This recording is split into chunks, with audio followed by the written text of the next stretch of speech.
Yo soy Wendelle Stevens, Teniente Coronel de la Fuerza Aérea de los Estados Unidos. I'm Wendelle Stevens, Lieutenant Colonel, United States Air Force, retired.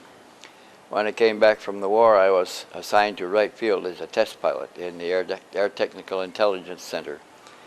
And my additional duty was sorting classified documents captured from the former enemy factories in Europe. Estamos buscando evidencias de avances tecnológicos. Y cuando venía tiempo cambiar mi posición, me manda a Alaska, donde se encuentra un trabajo. Oh, and there in the Air Technical Intelligence Center, I came up for a normal rotational reassignment overseas. And when it came, it was an assignment to Alaska, that was a province of the United States at the time. And there, my job was to supervise a team of civilians that were installing special equipment aboard the B-29s to look for this anomalous aerial phenomena, se llaman. Today we call them UFOs. And we didn't see them every night, but we launched a mission every night, and maybe 2 or 3 times a month we would have an encounter over the Arctic. And one of those encounters, a brilliant, pulsing, pinkish-orange object was approaching rapidly from in front of the B-29, stopped. He took up the speed of the B-29 inmediatamente por unos 3 o 4 minutos. They captured evidence in those other cameras, and radiation detectors, electronic detectors, heat detectors, magnetic detectors. There was evidence on many of the special equipment items that we installed aboard. And every time we had an encounter, it was flown directly to Washington, D.C. that night by courier. I never got to see any of this, but it was very interesting because another case, the B-29 came on a 200-foot diameter disc sitting on the Arctic Ocean that submerged and disappeared under the water. Another time, they came on ones on the water that took off and flew away ahead of the B-29. So these were very interesting phenomena. At that time, I had no idea that anybody had technologies like this. And I was convinced that they were extraterrestrial. My superiors did not agree with me. They thought that they might be Earth-made objects that they were needed to study. And I didn't understand until many years later that the Nazis during World War II actually developed flying discs that could go underwater. And one of those disc research facilities was captured by the Russians before they were able to evacuate it, take it away. The Russians captured it complete with all the engineers and the workers and took it to Upper Siberia where it continued the German developments. And today I'm ready to accept the possibility that those 200-foot diameter discs that were sitting on the water and disappeared underneath could be German. Could be German developments from the Nazi programs in World War II. And when they were floating on the water, took off and flew away, that was also a possibility for the German discs. Another one that came on sitting on the ice pack. And when it took off and flew away, it left nothing behind it. No marks in the snow, no colors, no stains, nothing. When we launched the B-29 on these missions, it left a sea of equipment around the B-29, stains, they made many colors in the snow and ice that clearly indicated that we had done something there. So this was also a unique phenomenon. And today, I am prepared to accept the possibility that what we were viewing and photographing in the Arctic were further developments of the Nazi research program on discs that disappeared when the war ended. Everything disappeared except for what the Russians captured. One of the research facilities complete and took it to Upper Siberia to a place that we call the Taimyr Peninsula, where they continued their developments of a craft that could fly underwater. And so we may have been, my superiors may have been correct, that we were trying to find out more about what the Russians had captured, and that I was wrong. They were not extraterrestrial at that time. So I'm prepared to accept both hypotheses. They could have been extraterrestrial now, and they could have been Russian developments of the German Nazi disc program.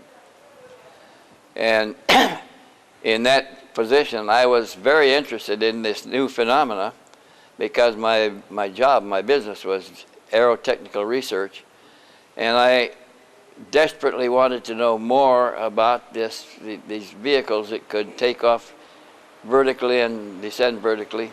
And I tried to take some pictures home one time, and my superiors caught me. And they said, no, you can't do that. This belongs to the government. Whatever you encounter on your own, you can investigate and keep for yourself. But whatever you do on business hours for the government belongs to the government, and you can't have any of that. So I began taking the leads in the government reports and going to those families, those witnesses personally, and beginning my own investigation of their case, which usually continued afterwards.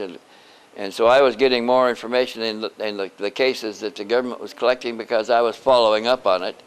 And that began my UFO research, which continued for 50-some years until today, 60 years. So taking those leads, I used to try to collect copies of the same photographs that the government was getting. And I was able to buy copies at first. Then I was able to exchange copies that I had purchased with others that had copies, until I reached the point where I had enough photos I could exchange collections for collections.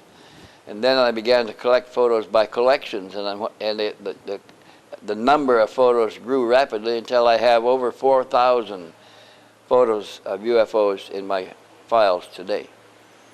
And so as I was doing these investigations of my own, I encountered some cases, more than one case of contact that appeared to be coming from a group of stars that our astronomers call the Pleiades. And the first one of those cases began up in Minnesota in 1958. And then there were two others that I investigated of visitors, human beings just like us, who say they came from the Pleiades. And so I began to study the Pleiades phenomena.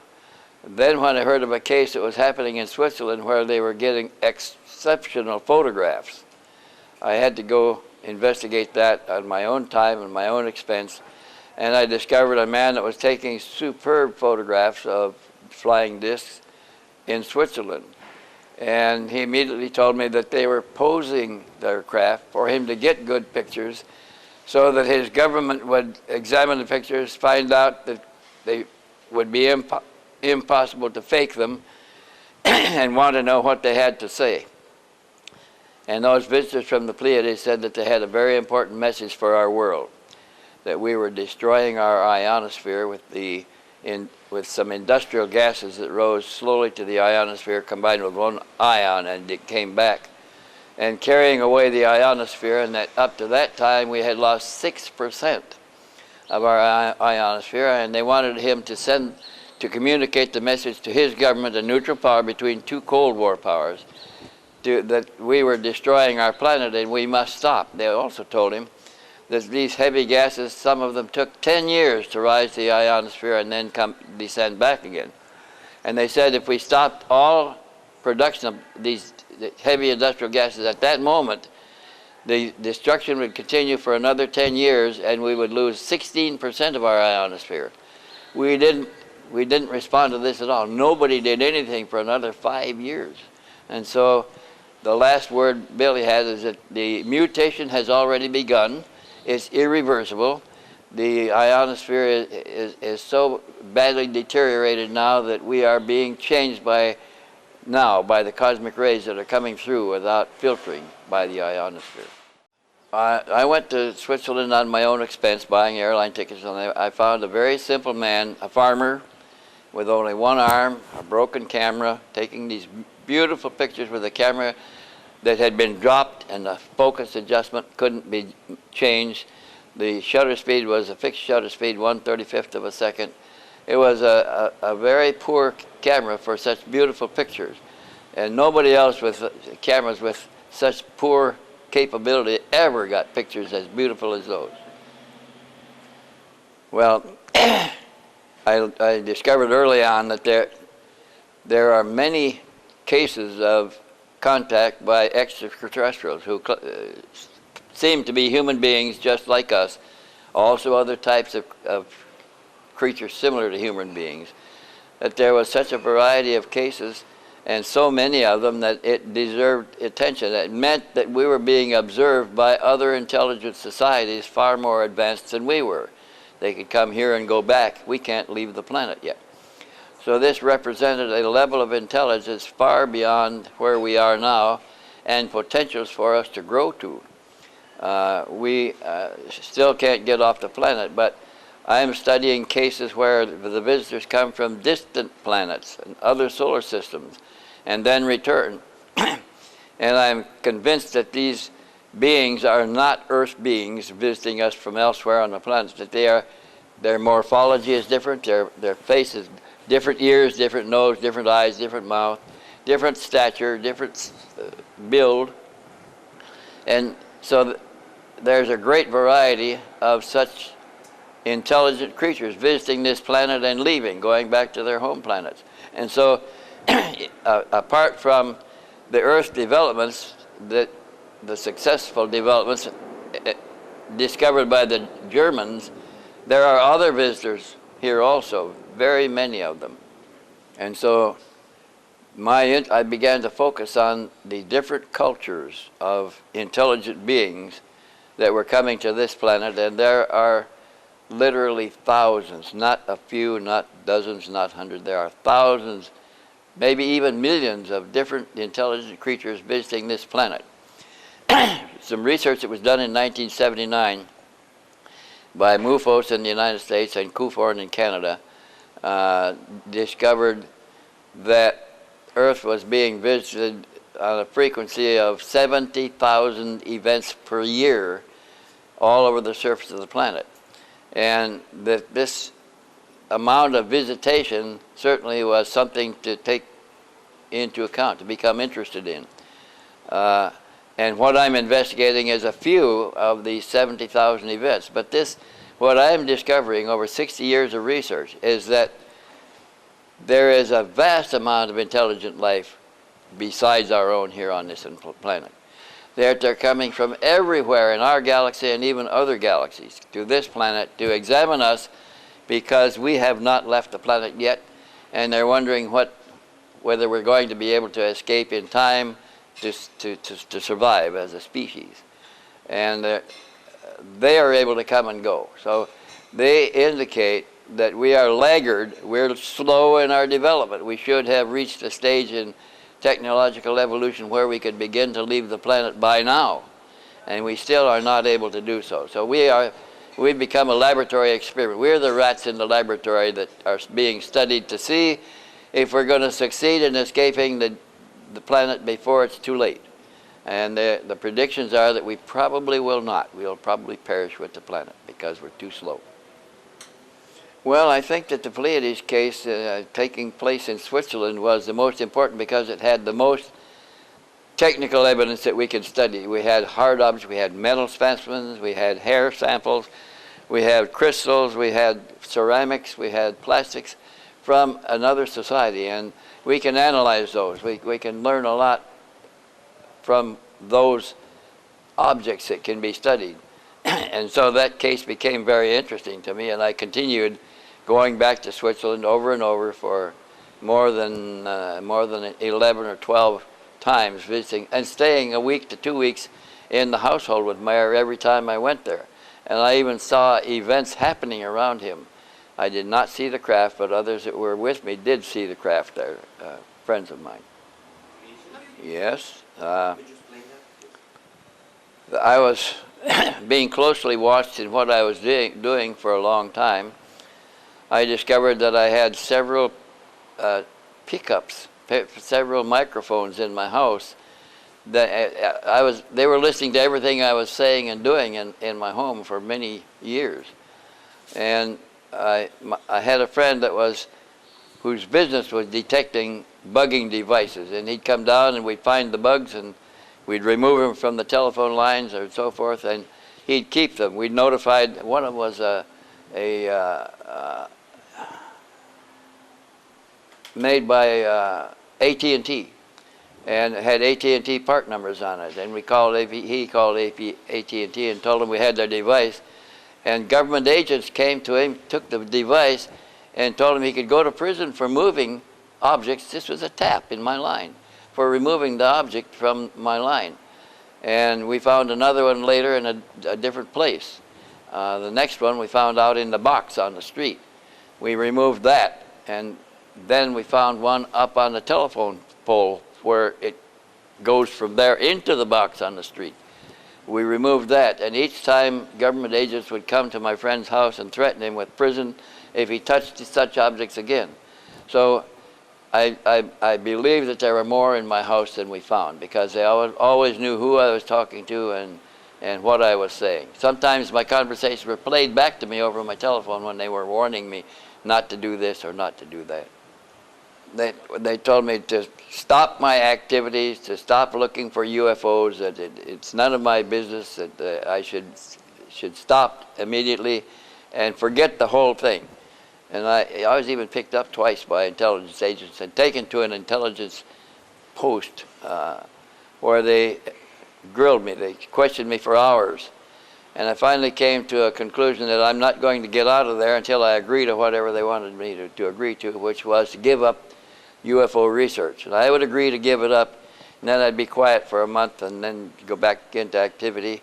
And a year later, they came back again and picked me up once more, took me to a debriefing point.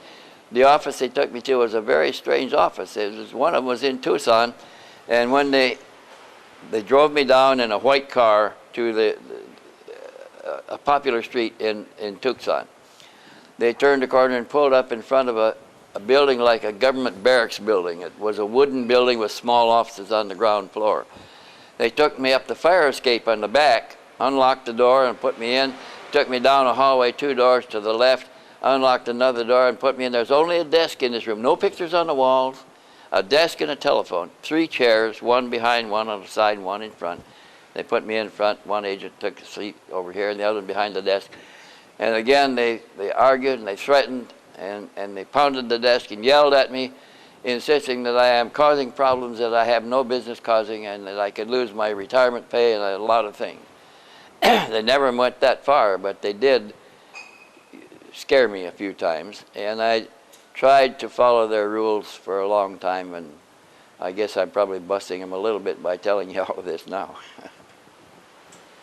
Well, at this point, I'm ready to conclude, and I've been doing this for 65 years. I'm 85 years old, and I think that at my age now, 85 years old, and with 65 years of investigation behind me, I'm ready to conclude that we are being observed by alien extraterrestrial intelligence because we are slow in leaving the planet. And I think because of the amount of visitation and the evidence from many of them that they live in great motherships that travel space forever, that planets are something like nests for birds, that humanity, when a planet is ready for life, humanity is brought here, it matures on the planet, and when it produces a rational consciousness, intelligence, and technologies, it builds escape vehicles and leaves the planet before the planet perishes.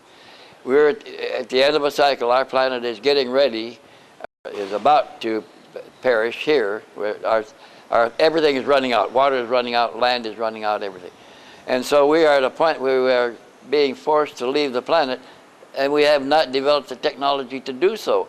I believe that many of our visitors live forever on manufactured vehicles that cruise space forever.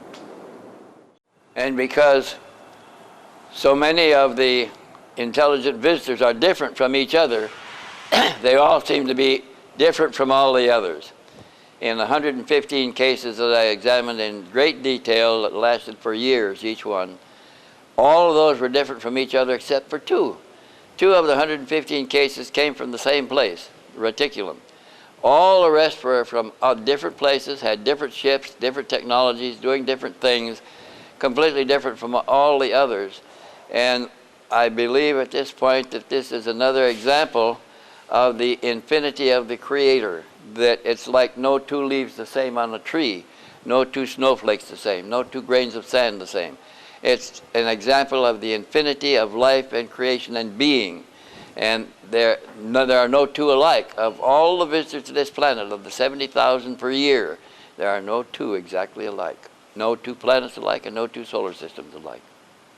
I think that the contactee phenomena is an awakening of some kind. It's an attempt to alert us to the fact that we must progress, that we have to give up our conflict with each other, give up the wars and destruction, and begin working on escape vehicles before it's too late. That if we don't do this soon, we are not going to be able to escape the planet and we'll perish with it. I don't know how I can be helped by anybody else. All of my help is frustrated usually by government activities of one kind or another, so I work alone. There are many people doing the same thing, and many others have come to similar conclusions that we must progress. We must get off the planet before we run out of drinkable water and land that will grow crops and things like that. We're reaching a point where if we take what we know for the last 100 years and extend that 500 years, we find that the planet will be inhospitable to us. We have to leave it. And we're not ready at all yet. We're not even getting close. Well, the question is why don't our astronauts, if they have seen anything, why don't they say something about it? And in my conversations with the few that I have met, they all have seen something strange that they couldn't explain. Their communications were changed to another frequency when this happened, and all the information was collected on discrete frequencies so that the public would know nothing about it. They're all warned not to discuss this in public, and they have good retirement salaries, pays, that can be taken away if they break the rules. And so none of them have really decided to break the rules. Gordon Cooper tried for a time, and he got a lot of problems from it. I think that they have all seen something unusual, which tells us that somebody else is watching our progress and hoping we can proceed sufficiently in our technological advancement to escape the planet in time to survive as a species. And there are arguments that every species, since everyone is different from all the others, they're all an important part of the creation, what the Pleiadians call the creation. It's an impersonal, unpersonified creator. Yes, the aliens have signaled their presence for various reasons by causing mass blackouts in various cities. New York had one that was caused by alien extraterrestrial interference in a relay system in upper New York that caused a blackout that darkened the city for days. It's happened in Buenos Aires, it's happened in Rio de Janeiro, it's happened in many other cities, and these are signals that we should make progress in what we're doing, because a time is coming when it will be too late. And I believe that these blackouts are caused deliberately to produce confusion here and cause us to do some research and study and find out where we are and what we're doing. There are evidences that alien visitors have taken water. We've had them take whole swimming pools full of water. We've had to take water out of city water reservoirs, large, vast amounts of water. We know that they must be analyzing the water to see where we are and how long it's going to last us and how long we can use it, and a lot of things that indicate their interest in our potential survival as a species and gaining an ability to leave the planet in time. Yeah. What do I think of the alien vehicles extracting power from electric lines? There are many reports of alien vehicles hovering over power lines and even extending rods to extract power from the lines. And I have some cases that I have investigated. They tell me that the amount of power extracted from the line in a short amount of time is enough so that it overloads the power system and even sometimes causes blackouts. that they can take a vast amount of power in a very short time from a power line. The question is there evidence that any of the aliens are preparing another place for us to be evacuated to in case we cannot produce the technology and escape the planet ourselves? And there are at least a dozen other visitors here who claim that they have prepared another planet with a suitable habitation, suitable atmosphere for Earth people to survive, and that some of those have evacuation vehicles stationed near Earth in space. One of them has at least 6 that can carry 1 million people each in an evacuation program to take survivors to this other hospitable planet. And so there seems to be a concerted effort to do so if we do not manage to escape the planet before it dies. I have a lot of problems with that. There was 2001, or the change of the millennium, that all electrical systems were supposed to fail. Our electronic notebooks wouldn't work. None of that ever happened. And I am told by various aliens that the Earth changes that come on cycle, where we get changes of geography, of topography. We get land that submerges and land that emerges from the oceans.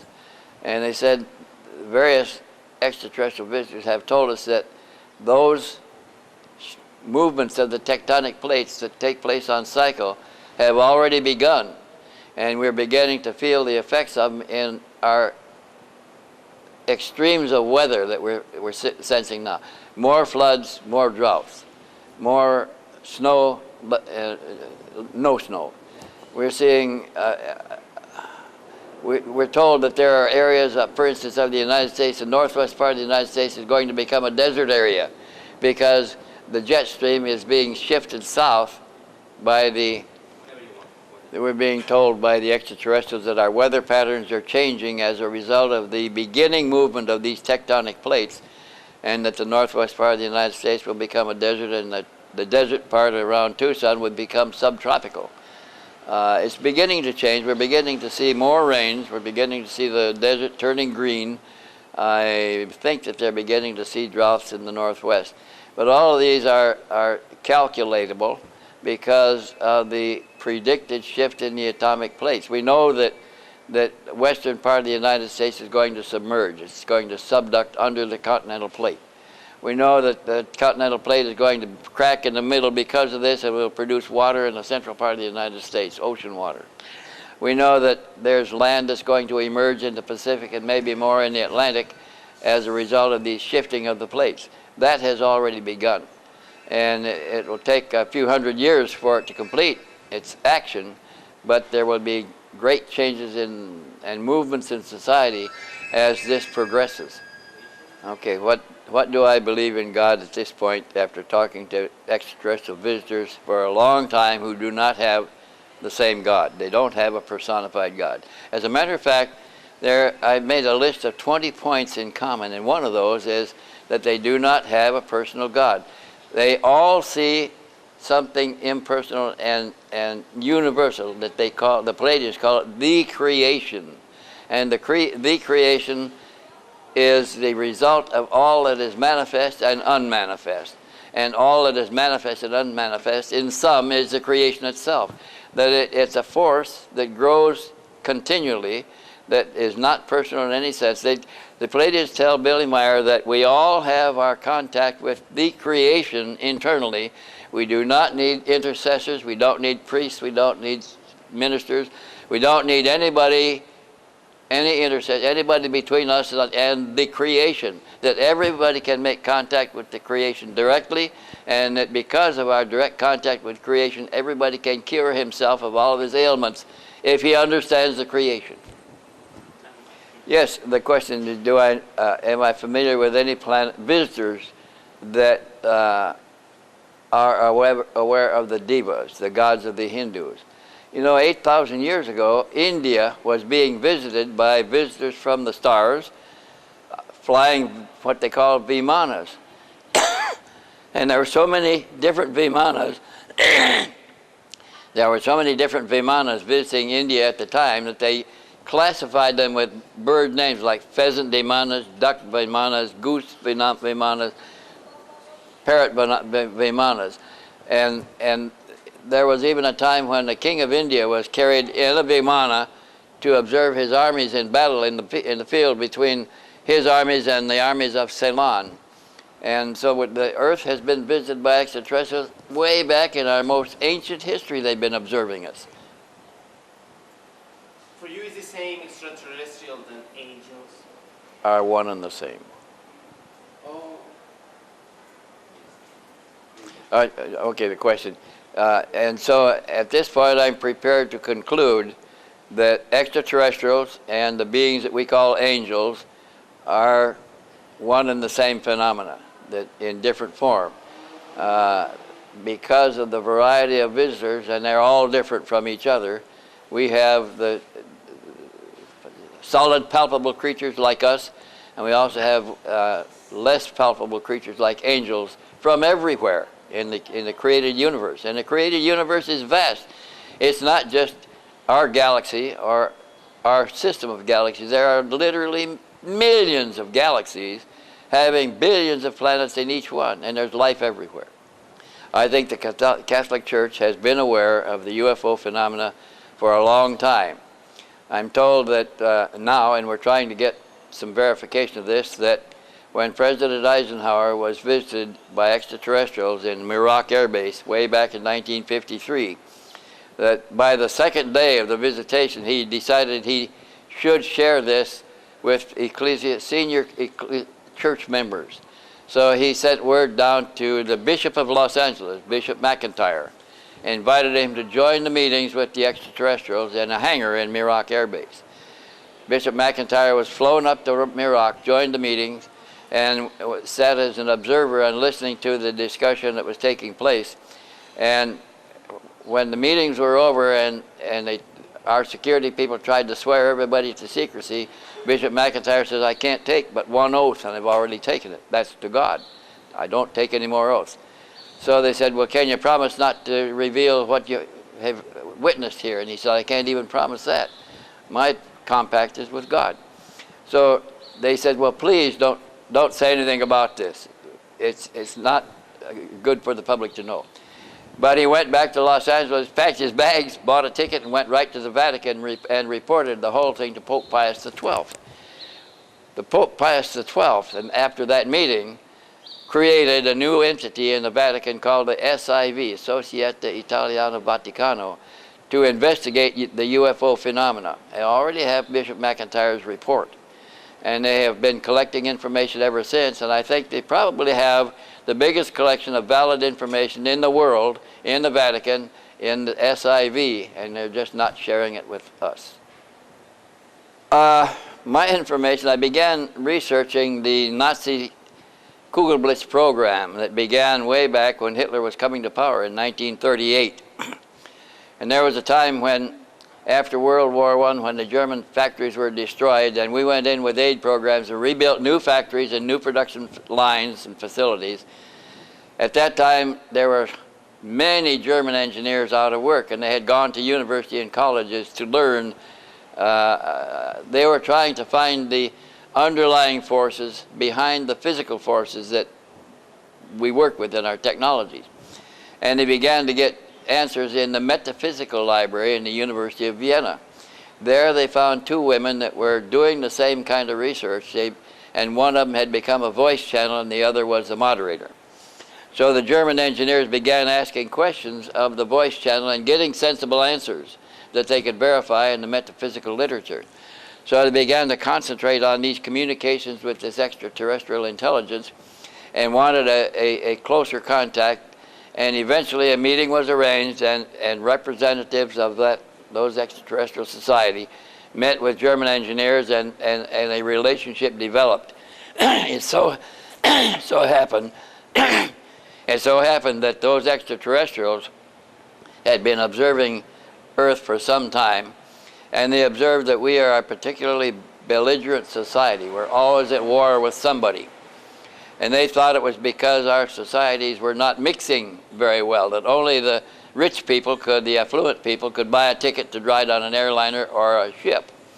And they thought if more people could travel and become familiar with each other, that there would be less hostility. And so they proposed, they had an idea that they offered to the German engineers. They proposed to help the German engineers build a transport to carry 200 to 300 people that could rise vertically and descend vertically, didn't need an infrastructure 35 miles out of town and railroads connecting, wouldn't carry any fuel, wouldn't require any fuel, operate on free energy, that everybody could travel because they could all afford a ticket. And so they began helping the German engineers to build such a vehicle. So those extraterrestrials began guiding the German engineers in the design and development of such a vehicle to carry passengers very economically on our planet. And they helped the German engineers design the first operational or the first workable programs. They were 100-foot diameter disc, the experimental disc that could carry a number of people, and that they could rise and descend vertically. They were true extraterrestrial, true UFOs, true flying discs. And the Germans in their research program came to a point where they inverted a tank turret, a Panzer tank turret on the bottom of one and fired it. At that point, the extraterrestrials thought, oh, we're only giving them a bigger and better weapon, there'll be more bigger wars, and they sabotaged the program and left. But the German engineers eventually worked around this program and succeeded in building flying discs also. And then the visitors came back. The visitors were coming from a planet, the third planet out in a solar system that we call Aldebaran. And the Aldebarans were very interested in our society surviving as a species to join the community of interplanetary nations. The Germans, for their part, were looking for the origin of the true Aryan race, what they called the true Aryan race. And they were able to trace it back to Mesopotamia, to the country that Sitchin wrote about, Sumeria. And they couldn't get beyond Sumeria looking for the origin of the Aryan race. When they began working with the Aldebarans, and the Aldebarans began helping them design a vehicle to go to Aldebaran. And the Aldebarans seemed to indicate that they had planted a colony of Aldebarans on this planet that grew and became a society, an advanced society. The Germans eventually connected this, that the Sumerians may have been the colony put on this planet by the Aldebarans. And when eventually some German engineers were taken to the home planet, they landed, they were greeted by the people that lived there. They were told that they landed in a continent on the home planet called Sumer. Now, isn't that interesting? We don't know where the name for Sumeria came from, but the people that colonized the Sumeria, the Sumerians, apparently came from a continent on the home planet called Sumer. And that's very interesting. It's an interesting play on words. The question is, are we developing some technologies by observing the technology that comes into our hands from UFOs? And of course, we have a number of crashed UFOs in the United States. Other countries have, the Russians have crashed UFOs, the Chinese have crashed UFOs. And when I was on a program in Mexico City, a marathon program that lasted 4 hours, I had been in contact with a group of Chinese research scientists studying the UFO phenomena in China when the bamboo curtain was down and there was nothing going in and nothing coming out. And when we were on this 4-hour marathon program on Mexican TV, and a new Chinese commercial attaché had arrived in town, and when his television set was carried into his new apartment and plugged into the wall, the program he got was a marathon program on Mexican TV on UFOs. And he saw me for the first time. I had been exchanging letters with him and sending him photographs for their handwritten journals in China. So he called the Mexican television station and said, "Can you bring Mr. Stevens down? I'd like to meet him."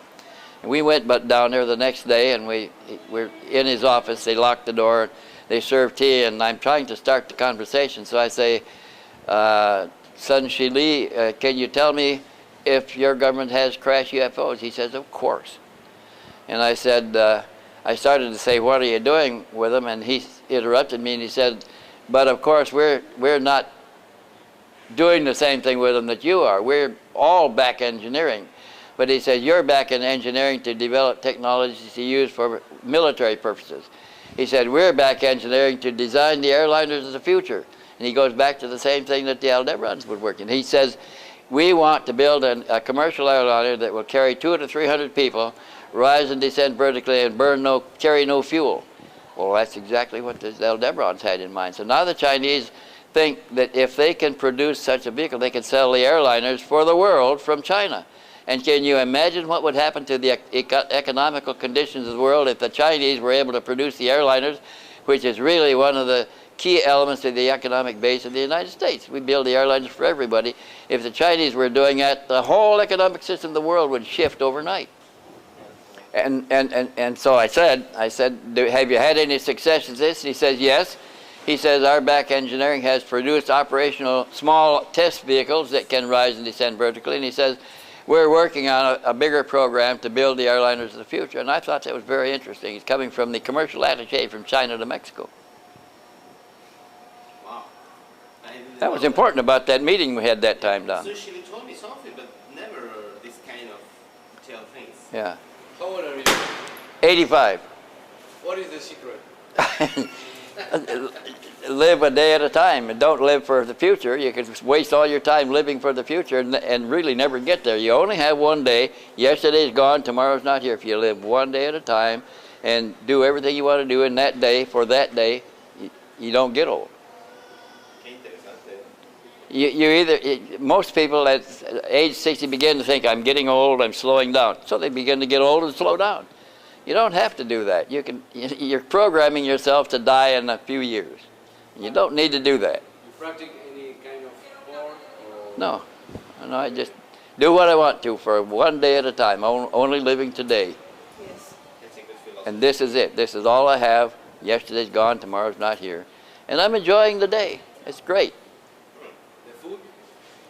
I eat anything I want to. And I'm convinced at this point, at 85 years old, I'm convinced that the body tells you what you need. Yes. If you're hungry for something, eat it. If you're not hungry for it, don't eat. Don't eat something just to be wasting time or something to pass time. You get fat. Eat what you need, your body will tell you, and no more. Wendelle, Giants in the earth, yes. In Ecuador, they have a system of cave called the Caves de los Tayos. The Tayos are a black bird that lives underground in caves. And these caverns are vast caverns. They're huge caverns. And there are apartments carved off the tunnels on both sides. And those apartments looked like they were made for beings who were 7 meters tall. The seats carved into the wall. When I sat on them, my legs are way off the floor. The beings that sat on those chairs and the beds they slept on were for 21-foot tall beings, 7 meters tall. So way back, 8 kilometers back in the caves, they found a skeleton of one of these beings, and the femur was a huge femur, and the doctors concluded that those belonged to a creature that was, at one time, was close to 7 meters tall. Jaime had what he called a tooth from one of the giants that he gave me. And I don't know where he got it, but I took it back to the States to have it forensically analyzed, and they quickly identified it as a mammoth tooth. It was big. It looked like a human tooth. It was a mammoth molar. And they showed me that mammoths lived in South America a long time ago, in prehistoric South America, in that region. So that was not from the giant. But there's a priest in Loja, I think it is, in Ecuador, that has bones from the giant taken from the cave that are huge leg bones and huge fragments that nobody seems to be interested in them, because he says there's no such thing as a 20-foot tall human being. But there were 7-meter beings. When I look back in the annals of the conquistadors, one of the conquistadors married an Inca woman, and their son, became interested in preserving the society of the Incas. The Incas didn't have a written form, but the son learned to write English from the Jesuit priests with the conquistadors, and he began writing down the history of the Incas. And he was writing from the word-of-mouth history, but in those annals of the history of the Incas, there's a whole chapter devoted to the giants that came ashore in northern Peru and went up into Ecuador that were 7 meters tall. Each one ate the food of 50 men of the people that lived in Peru. And so the Peruvians started desperately to kill them off because they were eating all the food. And they eventually drove them off. They left the coast and went into the jungle, which may have been how they got in the caves in the mountains of Ecuador. But they arrived in huge balsas that were built by the giants that came in from the Pacific, and they landed on the north coast of Peru. And there's a written history of the progress of those giants until they were driven into the jungles to the east from there and disappeared. So there is a history that shows, that backs up the story of the 7-meter giants in Ecuador. They may have been survivors of that expedition that arrived from somewhere in huge balsa boats on the north coast of Peru. There is a history. Why do the governments hide the phenomena? I was told when I was helping them collect information that it was a national security matter in this sense. Everybody has crashed vehicles. We're all back engineering from the crash residue trying to build something like that. And none of us have all the pieces to the puzzle. Our puzzle is still unfinished. So no government wants to release any bit of information to any other government because it might be the piece that helps close part of the puzzle.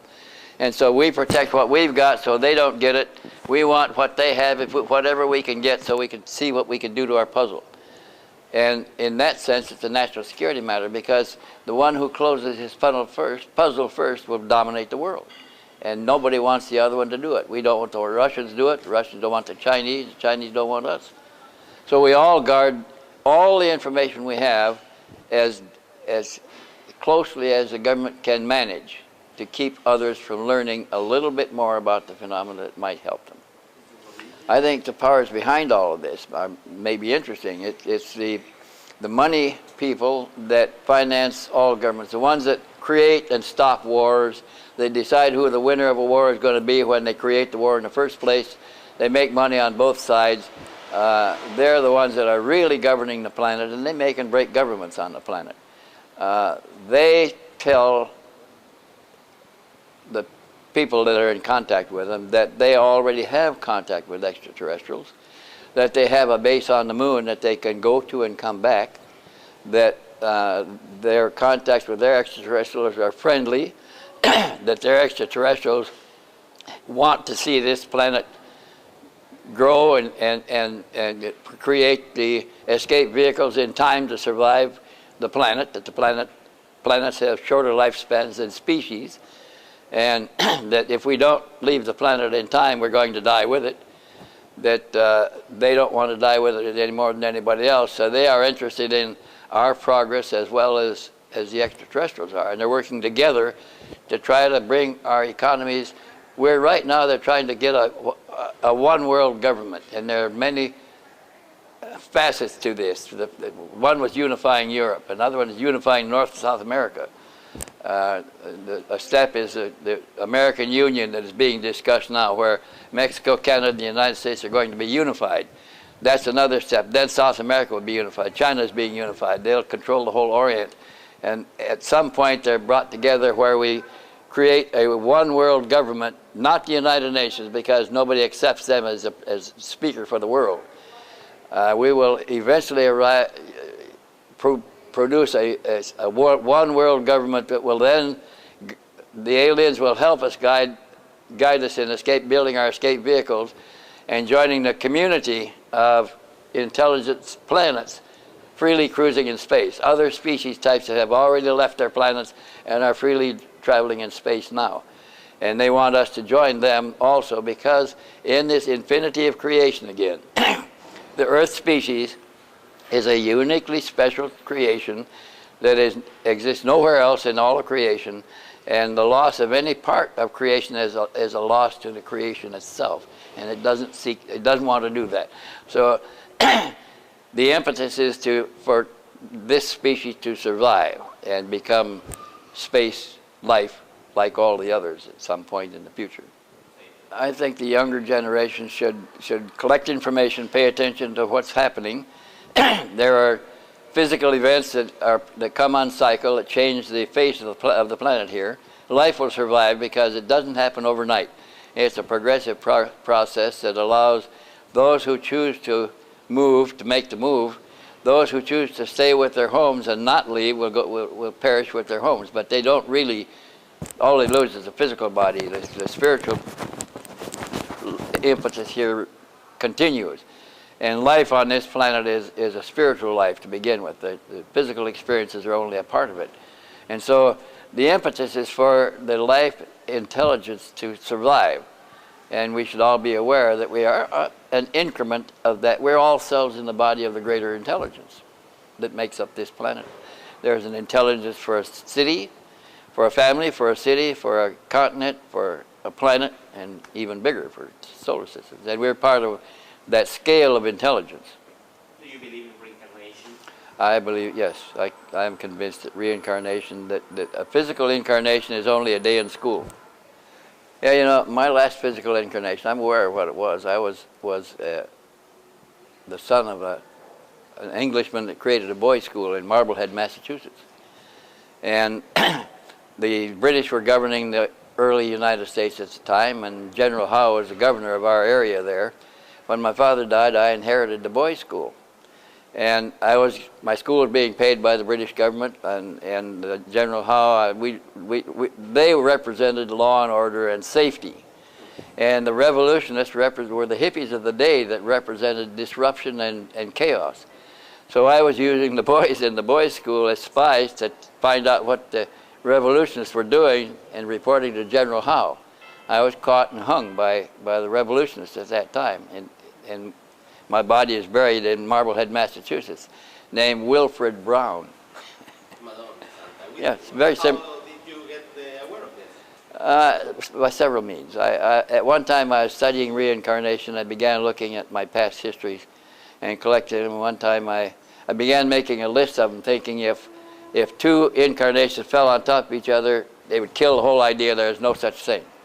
Now I'm prepared to accept the fact that that wouldn't necessarily cancel the reincarnation program. I believe that the oversoul that this body is experiencing can have another extension into physical materiality over here, and maybe another one there, female body, a male body, all living at the same time, unaware of each other, but all contributing knowledge to the oversoul that continues to grow. And it has incarnations that last for a time, and it withdraws them, extends again for a time, and continues to do this as this oversoul progresses. And the oversoul is always growing, becoming a part of a greater collective above that.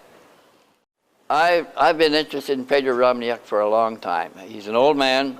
He was an early researcher, one of the earlier researchers. He was also a direct contee of the Umites, the human beings who come from a planet they call Umo, were making direct contact with Pedro Romniak down here. Primarily their contacts were with Spanish scientists in Spain, as the information came out from there. But we knew that the Umites, after they discovered Earth and began studying the planet, they eventually created 18 different study groups, study locations in 18 different countries on this planet, including rare countries like Zimbabwe was one, Denmark was one, Yugoslavia was one, Western Australia was one. There was one in Bolivia, in Oruro, Bolivia. There was one in Argentina down here, where the Umites were making contact. Pedro Romniak was one of those.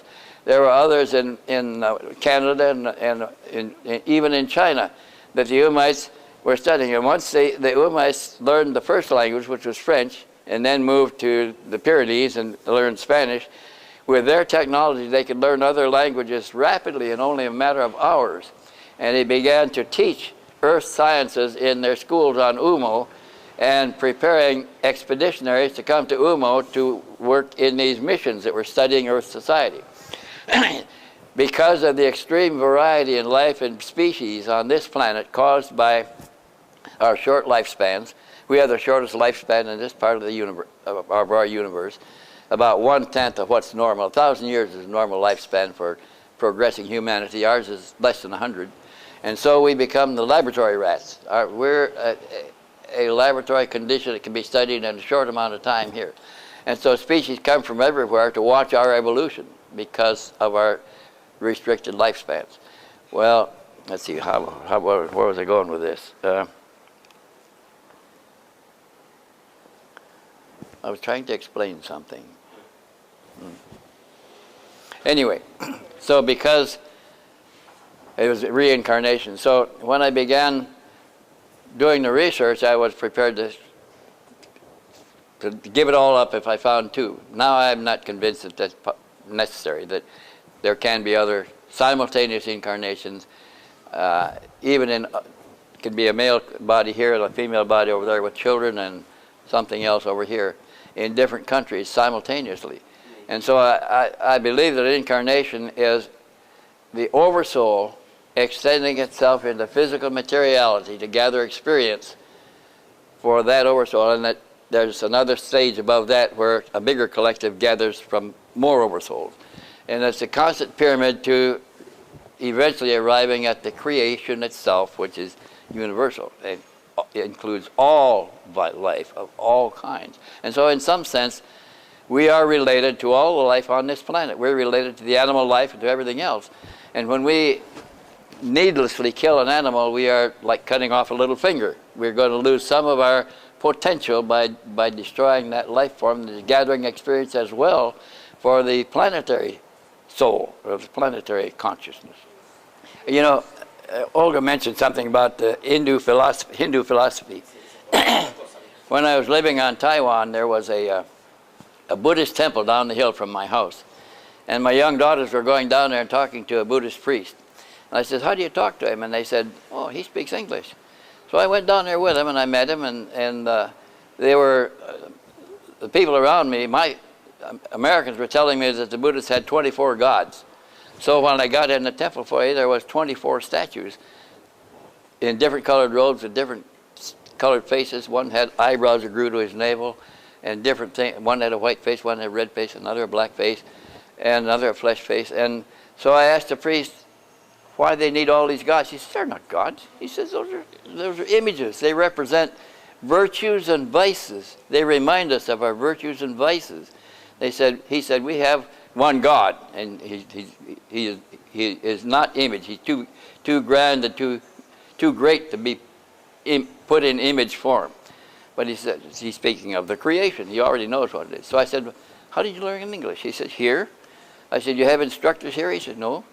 I said, how do you learn it? He said, we learn all the languages we need. They have a white wall behind the temple. They just sit facing the wall meditating, and they learn what they need to know. They get all their news from the wall. They don't have a newspaper there. And he told me about world events that were going on that I would read in the newspaper later.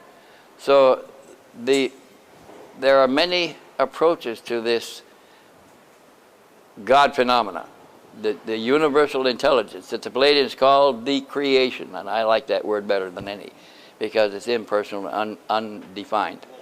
Yeah, it's a matter of meditation. Here again, he's meditating in front of the white wall and turning in.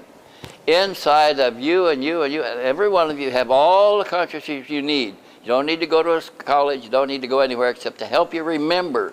You don't learn anything new because you already know all there is to know right in here someplace. And you have to learn how to tap it, how to get to it. But you don't need to go elsewhere. All other people can do is help you remember what you already know. If you think you're going to school, you'll remember that. Every time they teach you something new, you say, I knew that. Presidents. The presidents, I'm convinced that some of our presidents have been contacted directly. I think that Eisenhower was. He refused to talk about it. And, you know, when I had my first conference in 1991, I had been following the case of Halsey, a lieutenant commander by the name of Halsey. When the war ended, he was a PT boat commander. When the war ended, the PT boats were assigned grid patterns to cruise in the Pacific until they could be returned and mustered out of the service. And he was assigned a grid pattern in the ocean just to patrol, to keep his boat and his men busy. And they were patrolling their grid pattern when they hit a solid object in mid-ocean. And the ship rode up on it above the waterline. And then the object began to emerge. And he thought it was a new island coming up, except it was smooth and metallic. He jumped overboard. His PT boat is laying over on one side a little bit. And he landed on solid ground, and then a tower came up out of the surface, and a door opened on the side, and a man came out. And motioned to him and took him by the hand, took him inside and down into it. It was a huge craft, a huge ship of some kind. He showed him around for a time and said, well, it's time for you to leave. And he took him back to the surface, and he climbed into his PT boat, and the big ship submerged, and he's floating again. So those visitors came back to him a number of times where they would send the ship to hover over the PT boat and take him aboard from his PT boat. And he developed a relationship with him, and he began telling his wife about this. And when he finally was returned to the United States and left the service, got home to Utah, Salt Lake City, Utah, where his wife lived, she wanted to meet the ETs. So he asked him on the next communication if he could bring her along, and they say, we see no problem. We consider you a unit. Go ahead and bring her.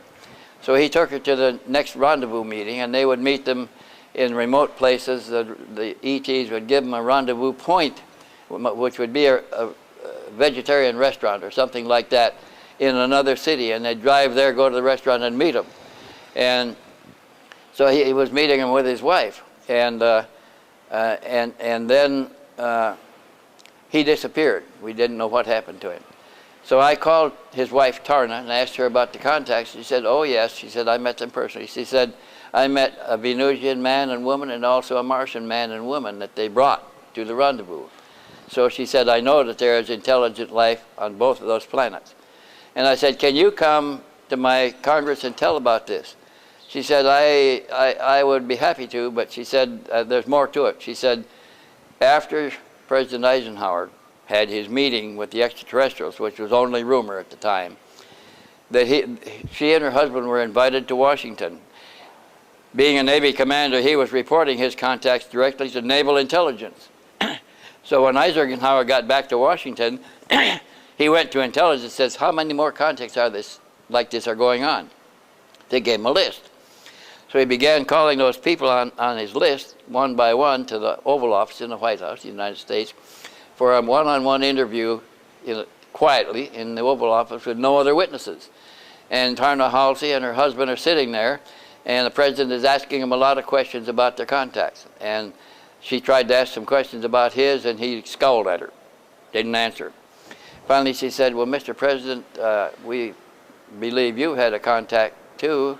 Why don't you tell the American people about it? He said, my dear lady, a president can't do all that he would like to do. He said, I'm sorry. And that wasn't enough for her. So a little further on in the conversation with her husband, she interrupted again, and she said, well, when you have your fireside chat on Saturday and Friday nights, why don't you just stop in the middle of it and say, dear public, I have something, an important announcement to make, and tell them about your meeting in California. He looked at her again. He said, my dear lady, you don't understand. A president is not that free. He does not have the liberty to do whatever he would like to do. And he scowled at her again, and he turned back the conversation with her husband. So I wanted her to describe this contact in Washington to me, to my Congress. Well, after my conversation with her one day, she called me back the next morning, and she said, look, she said, I can't come to your Congress. I've had visitors. She said, people came from the FBI. They warned me that I can lose my pension. My invalid sister can lose her medical support. That we have much to lose if we go to your conference and say one word. She said, I cannot come to your conference. I can't talk to you anymore. Don't try to contact me. I won't respond. Don't write me a letter. Nothing. And so I let it quiet like that for a long time. And 10 years later, I tried to call her, and she said, I told you I just can't afford to talk to you. Goodbye. Her name was Ta-Nehisi, and she was having contact with her husband directly, and they knew about Eisenhower's contact, and he wouldn't discuss it. He died never telling anybody about his contacts. But that's the contact that we're researching now, Danielle. We're trying to find out in the second day of those contacts, the indications we have now is that President Eisenhower decided he needed some ecclesiastical advice, because this is clearly beyond their angels. They're beyond anything we have here. So he sent word down to Los Angeles and brought the senior cleric, the Cardinal McIntyre, who was then the Bishop of Los Angeles, into the meeting. They flew him up in a small plane, the only airplane that was allowed to land at Merak. A newspaper reporter from the Los Angeles Times, hearing about McIntyre's leaving for Merak, chartered another airplane and tried to get to Merak to the meeting. He was turned away when he got to the base, not allowed to land there. So he landed at a nearby base, rented a taxi, and tried to go to Merak, and they turned him away at the gate, told him the base was closed. The base was closed. The base was closed for 3 days. After the ETs arrived over the runway, and the duty officer went out and met the approaching disc that was hovering at ground level. An occupant got out, said, "We want to talk to your leader." So he called the command post and said that there's somebody down here who wants to talk to the commander. And the commander arrived in his staff car, and he met them there, and they told him they wanted to meet his leader, the president of the country, for him to send word. It took him almost a day to get Washington to believe that they wanted Eisenhower to come to Merak for some reason. Finally, they got word to Palm Springs, where Eisenhower was vacationing, and they sent a helicopter down from Merak to pick him up. The helicopter landed on the lawn of the estate where Eisenhower was staying, and the mechanic got out in flight coveralls and walked to the building, went inside. A man in flight coveralls came out of the building, walked the helicopter, and got aboard, took off, and flew away. The aides to the President Eisenhower at that time put out the word that he was ill with an infected tooth, and that he wasn't going to see anybody. They would let the public, the reporters and the public, know when he would be okay.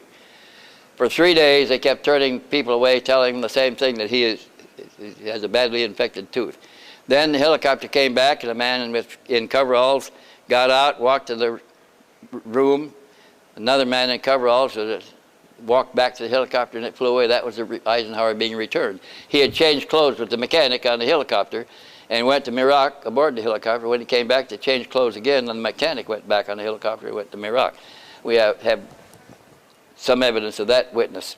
We also know that when the base commander began to believe that the visitors were who they said they were, and that they were going to get a meeting with the President of the United States, the base commander ordered the base closed and everybody sent home to remain home until they were called back to work through the pyramid alerting procedure. The pyramid alerting procedure was where the command post calls 20 people, who called 10 people each, who called 10 people each, who called 10 people each, until all the people are notified to come back to work. That's the pyramid alerting program. And so the base was closed for 3 days, and nobody came and went. The gates were closed. Nobody worked except the security people that were protecting the hangar that the ship was in, and President Eisenhower and the conferences were taking place. We have that information. We have people that were sent home for 3 days and then called back. We do not have positive evidence of what took place in the meeting, but we believe that those visitors were telling Eisenhower at the time that our mutual assured destruction policy, MAD, MAD policy, was truly a mad policy, and that it is bound to fail, that no society had ever created a super weapon that they didn't eventually use. And when you use yours, you will destroy your world. You will destroy all life on it. And they said there's another meeting taking place on the other side of the Cold War faction in the Kremlin at the same time, talking to the Russian leader on the same subject at the same time. And it was of interest to me when I learned all this, that they were telling us we have to get off from this MAD policy, which was the strategic air defense policy. And all we had was strategic forces. If we were attacked, we were going to bomb them out of existence. They're going to bomb us out of existence, and the world goes. So it was only 3 months after that alleged meeting with President Eisenhower that our Secretary of Defense announced a new policy. We're going to create tactical forces so we can fight small-scale wars without going to an atomic exchange. And we've been in that posture ever since. We have tactical forces that carry out our military operations all over the world. We have never used the strategic deterrent, except a couple of months ago we lost 5 bombs. We think that those 5 bombs were withdrawn by our government secretly, by Cheney, Vice President Cheney, because the bomb storage facilities can only be opened by a signal from Washington. 2 men with different keys and a radio signal from Washington that's simultaneous to open the locks. So Washington had to know that those bombs were being taken out. They weren't lost. There's the procedure such they can't be lost. They were hanging on a B-52 that was flying missions against Iraq. And we thought, we were convinced at the time, I mean, people like me, that we were going to secretly bomb those atomic research facilities in Iran, that a situation would be created where the Iranians would do something to the Israelis, and the Israelis would retaliate, and we have to join them, and we would bomb them out of existence. And it failed because the secrecy was broken, and the newspaper people found out about the 5 warheads hanging on a B-52 at Barksdale Air Force Base, and they couldn't do it after that because the secret is out. But we think that that plan was actually in operation until it was discovered and revealed. And we could have been in a very serious situation. Bermuda Triangle, it's mysterious. There's a lot of things mysterious there. What do I think about the Bermuda Triangle? It's a mysterious place. There are other mysterious triangles in the world also. There are some 40 ships that have disappeared without the crews have disappeared completely, which would indicate to me that some of those disappearances may have been a case where all the occupants of the ship were taken aboard a UFO and the ship allowed to float until it struck a rock and sunk. There are other mysterious things. There's gravity anomalies in the Bermuda Triangle. There are vortexes in the Bermuda Triangle that may be responsible for some things. Of great interest to me was when the British Airlines lost a Boeing airliner flying through the Bermuda Triangle. It disappeared completely with everybody aboard, and nobody ever returned. So they sent out another Boeing airliner to look for the one that was missing, and it disappeared. 2 of them, one behind the other, that never came back. And we never have found those anyplace, so we don't know what happened to them. Some of the ships, when I was flying, delivering airplanes to Haiti one time, I was flying over the Bermuda Triangle. And I noticed a ring of rocks under the surface of the water where most of the time when the seas are high, you can't see them at all. But when the seas are lower, when the wind is blowing, the waves crest above the rocks, and I see a circle of white foam. And when I flew over the circle, the water is very clear in the Caribbean there. I could see ships all around that ring of rocks, sunken ships on the bottom that were just abandoned there, and they were still there. And that would account for a number of the ships that disappeared. They struck that underwater reef that is only visible under certain conditions, and probably has caused there were all kinds of ships, metal ships and wooden ships, all in the same place. But that's only one. There are many more disappeared. That doesn't account for 100 ships disappearing. There's a lot of mystery in the Bermuda Triangle, unsolved.